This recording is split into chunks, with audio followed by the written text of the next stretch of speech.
Cette histoire est basée sur des faits réels.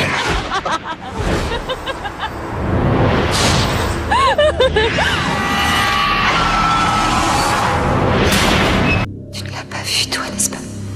J'ai vu quoi? Qu'est-ce que tu as vu?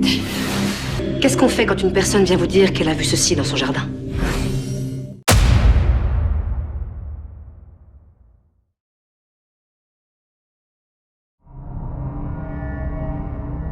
Nous allons maintenant parler du Mothman, cette créature humanoïde qui serait annonciatrice de catastrophes. Elle a fait parler d'elle en 1966 en Virginie occidentale, plus précisément à Point Pleasant. Il y a eu de nombreux témoignages de ceux qui étaient aussi appelés là-bas l'homme phalène. J'ai toujours pensé que cette créature aurait pu être vue aux quatre coins du monde. Et, après quelques recherches, j'ai pu constater que la France n'était pas orpheline de ce genre d'observation. Et effectivement, il semble bien que le Mothman soit lié à des événements tragiques. Je voudrais remercier la personne qui a donné son accord pour que je puisse enregistrer ce témoignage.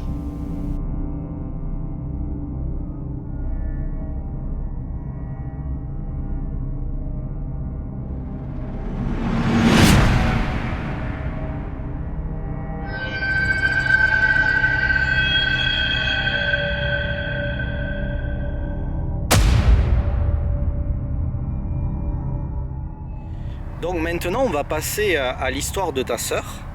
Alors faut préciser quand même que ta sœur est psy. Ouais. Elle relate bien son observation. Ah oui. Elle te donne son accord pour que tu en parles. Oui. On peut comprendre que ça soit un petit peu compliqué pour elle par rapport à son statut. Ouais, elle veut pas Mais s'acheter, quand même, elle reste toujours très formelle sur ce qu'elle a vu. clairement. Donc c'est-à-dire qu'on parle d'une personne qui est obligée de chercher toujours quelque chose d'assez terre à terre, hein, c'est un Rationnel. peu de très rationnel pour solutionner ou trouver une réponse aux questions que les gens se posent ou une situation qu'ils ont vécue. Donc là quand même le fait qu'une personne qui ait ce statut-là vit ce genre de situation et même à l'heure d'aujourd'hui continue de t'en parler à toi parce que tu es son frère. Elle n'a jamais changé de. C'est moi qui reviens vers elle pour en reparler. Elle, je suis pas sûr qu'elle ait trop envie. Ça la dérange pas d'en parler vite fait avec moi, mais on sent que ça l'a perturbée, quoi. Ça serait pas elle qui me le raconterait, je sais pas si je le croirais. Vraiment, ma soeur, c'est quelqu'un de carré, tu vois, vraiment. Elle en fait pas des tonnes quand elle me le raconte, elle invente rien, quoi. Donc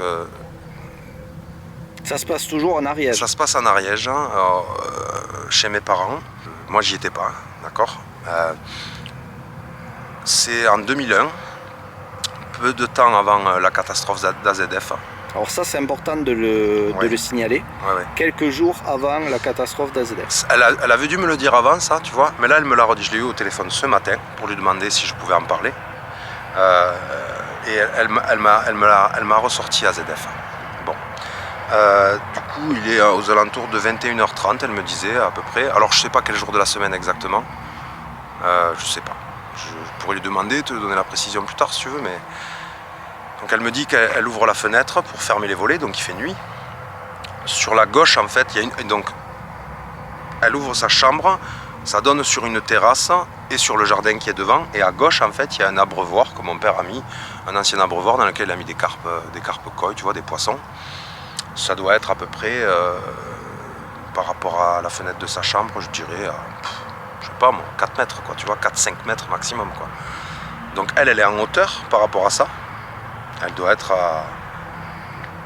La terrasse, elle doit être à peu près à cette hauteur par rapport au sol. Donc elle voit quelque chose bouger du coin de l'œil. Il faut savoir qu'il y a une murette qui fait tout le long de la propriété, qui n'est pas crépie, qui est grise claire, à peu près, du coup, encore une fois, de la couleur de mon pull, quoi. Donc tu vois, quand tu vois quelque chose d'une autre couleur, ça détonne dessus, tu le vois de suite. Et elle me dit en fait que je ne sais pas ce que c'était en train de faire, mais ça s'est tourné vers elle. Elle me dit que c'était quelque chose qui était comme s'il n'y avait pas de cou, qui était drapé dans un grand truc noir. En fait, c'était uniforme, quoi, tu vois. avec de grands yeux dont elle ne se rappelle pas la couleur. Je l'ai eu encore, elle me dit je ne me souviens pas de la couleur des yeux, tout ce que je sais c'est que c'était de très grands yeux, vraiment beaucoup trop grands pour être un être humain. Et la murette de chez mes parents doit faire à peu près 2 mètres de haut, et ce qu'elle a vu dépassait de la murette. Donc c'était extrêmement grand. Il n'y a pas eu de cri, il n'y a pas eu de quoi que ce soit. Elle a pris peur tout de suite. Elle a fermé la fenêtre, elle est allée voir ma mère pour lui dire j'ai vu ça, qu'est-ce que c'est? Et ma mère elle lui a dit que c'était le pain du voisin. Là on parle d'un truc qui faisait plus de 2 mètres de haut, oui, rien à voir. et qui était massif, quoi, vraiment très gros, quoi. Et là encore je dis ce matin, donc c'était en 2001, elle me le raconte à chaque fois de la même manière. Ça dure 10 secondes, elle me dit non j'ai vu ça, c'était gros, grand, avec de grands yeux, comme drapé dans une cape noire, c'était noir, très noir. Elle me dit j'ai pris peur, je suis rentré. Et peu de temps après, je dirais peut-être maximum 2 semaines après, il y a eu AZF, donc la catastrophe d'AZF. Et moi j'y fais le lien avec tout un tas d'endroits dans le monde où des gens parlent avoir vu une créature comme ça avant des catastrophes, notamment à Pointe-Plaisante, là où le pont s'est écroulé, où ils en ont fait un film de ça qui s'appelle La prophétie La prophétie des ombres. Ouais. Voilà, où il y a un reportage, j'avais acheté le DVD, je me souviens, il y a un reportage après où ils interviewent les vraies personnes. Et voilà, enfin, il n'y a pas qu'à cet endroit-là, c'est arrivé. Et en fait, ta sœur s'est retrouvée dans ces témoignages, en tout cas dans la description du Mothman. Là, récemment, là, il y a 2-3 semaines, je lui en ai reparlé parce que je me suis dit que ça serait bien d'en parler sur ta chaîne, en fait. C'est intéressant parce que là, finalement, vous avez eu ces histoires-là que vous avez gardées plus ou moins pour vous, Ouais. vous avez échangé dessus en tant que frère et sœur, mais compliqué de Ce que moi, j'ai débattre vécu, là-dessus. Elle ne le savait pas. D'accord, Je lui donc dis elle a là, appris récemment. Ouais. Et le fait que tu aies pu voir tous ces témoignages sur la chaîne, tous ces gens parler, finalement, ça vous a consolidé dans le sens que finalement, on pouvait en parler. Oui. Mais elle, ce qu'elle a vécu en 2001, elle m'en a toujours parlé. Quasi peu de temps après que ça soit arrivé, elle m'en a parlé. Et elle y est revenue d'elle-même pendant plusieurs années. Tu sais, au détour d'une discussion, justement du film, tu vois, des trucs comme ça. Mais on n'est jamais vraiment rentré. Tu sais, à qui tu vas le raconter? Oui, c'est vois ce que j'essaie d'expliquer. Ouais. Donc tu le gardes, là, voilà, on t'en parle, ok, puis tu passes à autre chose. Sauf que là, ça peut prendre un écho différent. Je suis sûr que dans cette même période, je suis persuadé qu'il y a des gens qui ont dû le voir aussi.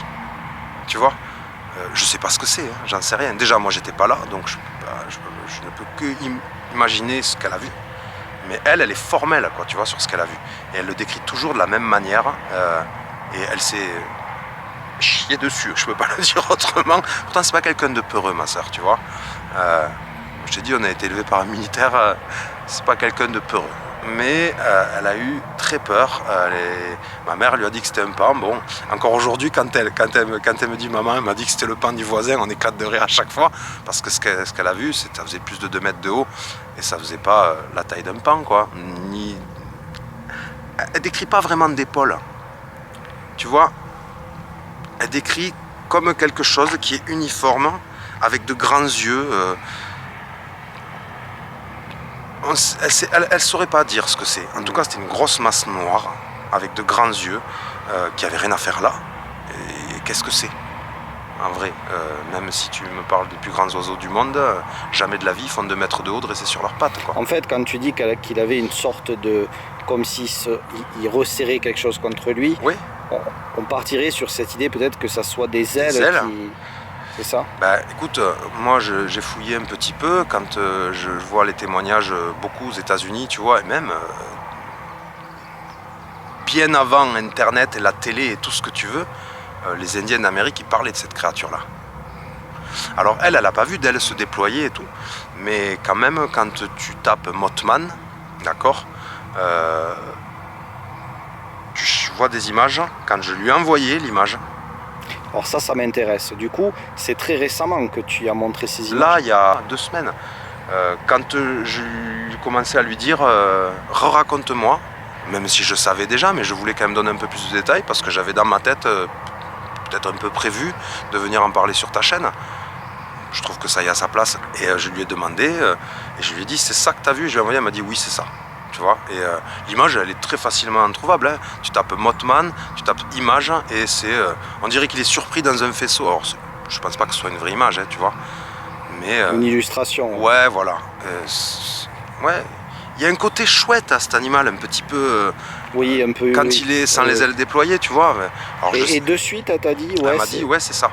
Je le retrouverai, le message que je lui ai envoyé. Et oui, elle m'a confirmé que c'est ça, oui. Mais ça l'a marqué. Et jusqu'à la fin de sa vie, elle s'en rappellera, je le sais. De la façon dont elle m'en parle, tu sens que ça l'a perturbé. Après, voilà, comme je te disais aussi, alors je sais pas en quelle année c'était, c'est bien en Inde qu'il a eu lieu le tsunami. En tout cas, elle a fait un rêve quelques jours avant que ça arrive. Et elle m'a appelé pour me le dire. Mais ça s'est passé après cette... Après cet épisode de 2001, là. Ouais. D'accord? Parce que peu de temps après... Alors, oui, on est en train de tout mélanger, je suis désolé. Donc, elle a vu cette bestiole-là, j'en sais rien ce que c'est. Et peu de temps après, il y a eu la catastrophe d'AZF, quoi. Donc, voilà pourquoi moi, je fais le lien avec le Mothman. Parce que c'est une créature qui est décrite comme prévenant d'une catastrophe prochaine. Il faut savoir qu'on habite à 60 km de Toulouse, quoi. Tu vois?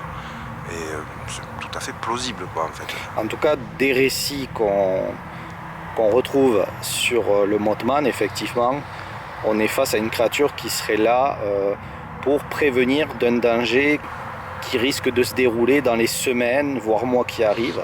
Si on fait le lien à tout ce que tu es en train de nous raconter, surtout que ta sœur, en fait, quand tu as montré l'image, dit « Ah ben oui, effectivement, c'est bien ça », on serait, oui, sur une observation de Mothman. Après, moi, je reste persuadé qu'il y en a aussi ici en France, qu'il y a dû en avoir, mais que peut-être on n'en a pas assez parlé pour l'instant pour que les gens prennent l'initiative de venir en parler. Et peut-être que grâce à ton témoignage, enfin celui de ta sœur, ça va sûrement permettre à d'autres de se retrouver dans ce témoignage et venir aussi peut-être en parler sur la chaîne dans un futur proche. Quand tu regardes le film et quand tu regardes le reportage qui suit, il y a plein de gens. Il faut savoir que la Virginie occidentale, c'est quand même une région assez rustre, hein, des États-Unis. Les mecs, c'est pas des clampins, quoi. Tu vois ce que je veux dire? Ils n'ont pas envie de raconter des sida. C'est grosse moustache, Amérique bien conservatrice, tu vois. Bon, ils disent qu'ils ont vu ça pendant au moins un mois, même plus, avant la catastrophe. Ouais, après, ça a été peut-être plus dense sur la fin. C'est possible. On ne témoigne pas de quelque chose pour rien. Ils n'ont rien à y gagner, les gens. Tu vois, enfin, c'est mon avis. Hein. Peut-être qu'ils ont à y gagner quelque chose, mais moi, je vois pas quoi. Tu vois, très honnêtement. Donc, voilà. Et donc, il y a eu AZF juste après. Et après il y a eu le tsunami. Donc, le tsunami de 2004, qui a touché plusieurs pays autour de l'Inde, la Malaisie, je ne sais plus exactement lesquels. Tout ce que je sais, c'est qu'en fait, elle m'a appelé en me disant qu'elle n'était pas bien. Parce que peu de jours avant, hein, je ne sais même pas si c'est pas la veille ou tu vois, je ne veux pas dire de conneries, mais il me semble que c'était la veille, hein, qu'elle a rêvé, qu'elle nageait dans la mer ou l'océan, entourée de corps morts qui flottaient. D'accord? Ça l'a vraiment perturbée, tu vois. Pour qu'elle m'en parle, c'est que ça l'a perturbée. Et en fait, il s'est passé ça après, quoi. Tu vois, donc ça, buguant aussi, quoi. Une sorte de prémonition, ouais. Mais après cette observation de cette créature. Ah oui, puisque l'observation c'était en 2001 de la créature, voilà. Et le tsunami c'était en 2004. C'est-à-dire qu'avant 2001, elle n'a jamais eu de rêve comme ça, un peu prémonitoire. Je pense qu'elle a toujours ressenti les choses, elle n'y a jamais trop donné d'importance peut-être, tu vois.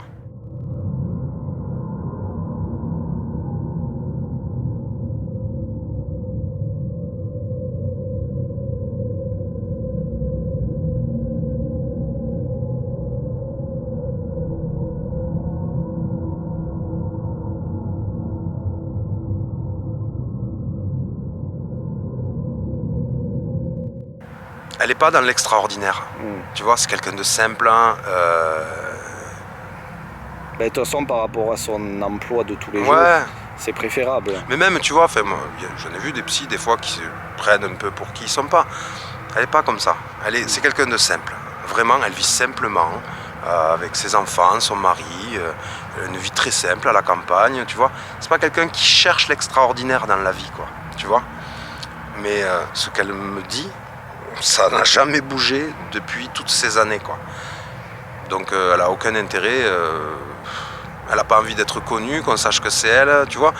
Elle n'a aucun intérêt en fait. Si c'est pas moi qui lui dis je vais le raconter, je pense que d'elle-même elle l'aurait pas fait. Ouais. Tu vois. Mais je pense que c'est important de le raconter. Oui, parce que là on parle quand même d'une manifestation, la manifestation de Mothman, ce qui n'est pas rien. Ouais.